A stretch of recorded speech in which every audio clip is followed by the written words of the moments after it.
2008. Hey, we are here for the signatures. Hi. Yeah. So, and then Mr. Reddy took over in the end of 2008. I joined as a volunteer at the start of 2009. Basically recovering from the depression of losing my pets and wanting to, work in a shelter. So, as a friend of mine said, you find something to do and it just takes hold of your life.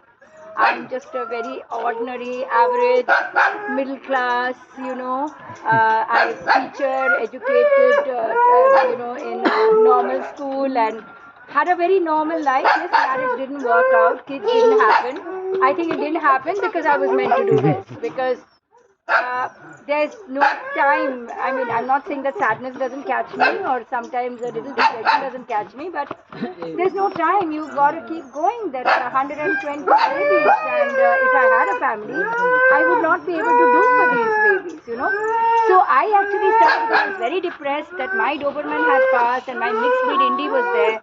No, Indy had passed already in 2006, then she passed in 2009, early March. It's a very bad depression. Nothing in my life to live for. And then my sister said, for the friskies and diddos of the world, don't go in, go out. So I couldn't replace my babies, and the shelter was therapy for me. In fact, I was taking some counseling then, and the counselor said, my God, thank God you found the shelter. I'd have put you on medication the way you were dipping. Because nothing in my life, right? No marriage, no kids. My baby's gone. What is there to live for? It was like the other side looked more appealing than being here. So when people say you're doing so much for the shelter, I say no, I'm paying back to the shelter. The shelter didn't heal me. The shelter healed me. When I walked in, and it's very, I just, what? I can't wait to cross Rainbow Bridge and see Bozo and Manisha and Tiger and Amy and Clubby, and those are my legacy dogs. Those are the dogs I inherited 15 years ago. And over the years they passed. That's why I call them my legacy dogs. Because they're the dogs I inherited. They're not the dogs I named. After that, those who have come, I brought them in. Maybe they already had a name or I gave them a name. But I tell you, man, when I opened that gate and we were in this kind of a cattle land with barbed wire fencing and a rough gate, and Mr. Reddy had just shifted the dogs from Hennur a day ago to Adlu. And that was a cattle land. From there we shifted here about 12, 13 years ago. 2 years we spent there roughly. So when I walked in, and I was grieving, my Dido had passed and Frisky had passed earlier, and I tell you, these babies I named and others, it was like walking into a swimming pool of love. I cannot forget that moment. It was like you wished you were Ma Durga and you had 10 hands to pet everybody. So those faces and all the babies who've been with me over the years, I watch a lot of NDE experiences. I've had a lot of death in my family. Lost my dad, then lost my mom, then lost my only brother to COVID, so it's only my sister and me. It's been a rough ride. But then I guess for that reason I started on YouTube. I live with my babies. I don't really have people around, but the babies are plenty present. I have, any varying number coming in. Like last night I spent with a rescued retriever because I'm trying to figure out his breathing cycle. So we slept on the floor with blankets and bedsheet to see if I could, hear. He seems to be better, but we're figuring out the medication. Then today another retriever baby has come in. Oh, baby. Hi, sweetheart. Hey, baby, he's a little depressed. I'm going to take him out for a walk. Hi, sweetheart. We're going to go. He's beautiful. How can people, he's trained. Prakash brought him in, got him off the street.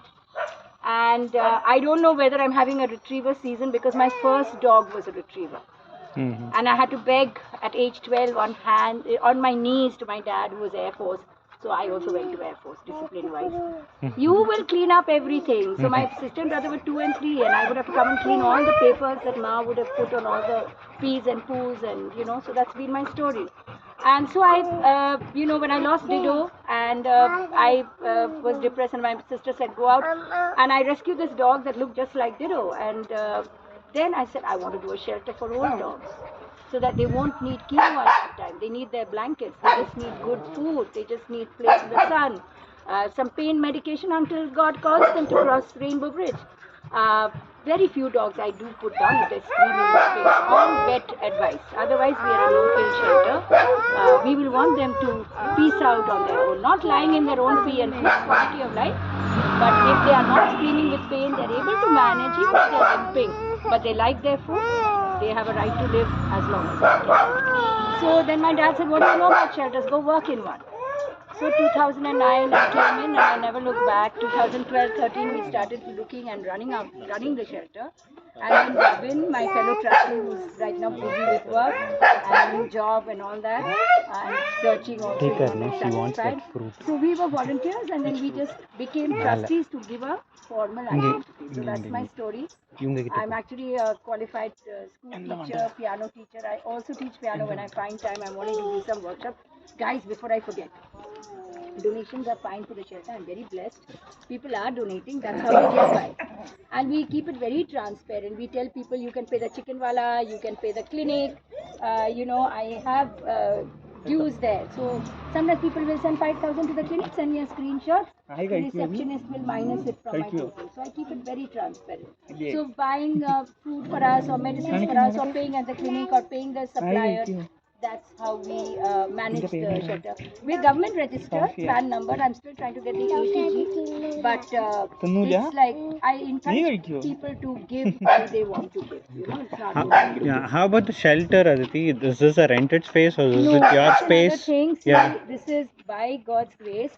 My predecessor, Mr. Reddy, knew the Mr. Reddy who owns this land and has also donated land for the school.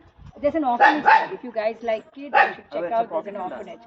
So if you can see, half of this line is high tension line passing over. He at that point gave us the full strip of land.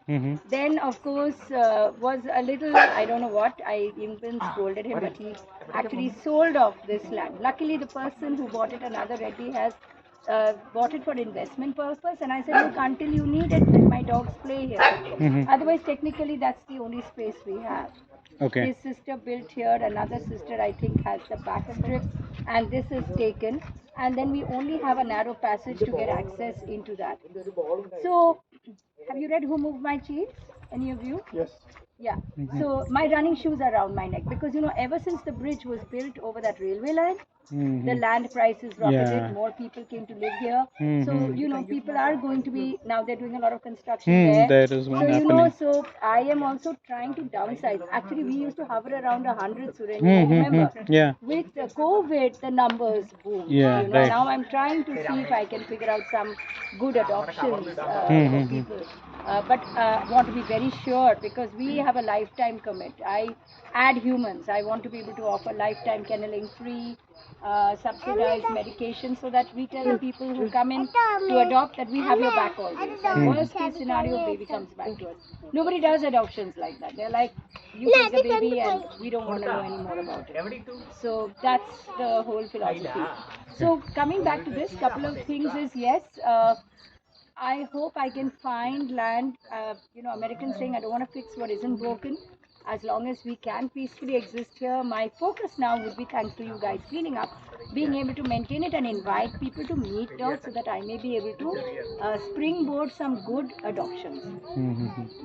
Where people maybe spend a Saturday coming to visit and I spend a Sunday doing home visits. That's my dream.